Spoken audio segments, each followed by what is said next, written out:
galing sa noon. Ang bagong kainan ni Tepu.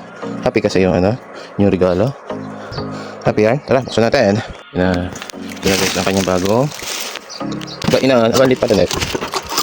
Walit lang pala nito. So, smart feeder. Nakakonect sa internet. And water. So, let's go. Tignan natin ito, smart feeder. Right. Okay, manual. Cool.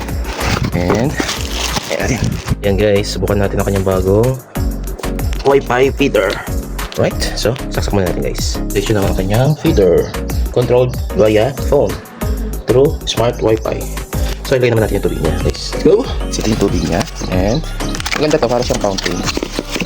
So laging feeling fresh ng kanyang water, diba? Okay, try natin buksan. So guys, ito na yung bagong inuman ni Puti. Para na siyang fountain. So ang tubig niya ay nagsisirculate, may filter, laging malinis. And also we have his smart feeder. Pwede tayo mag-feed sa using online application.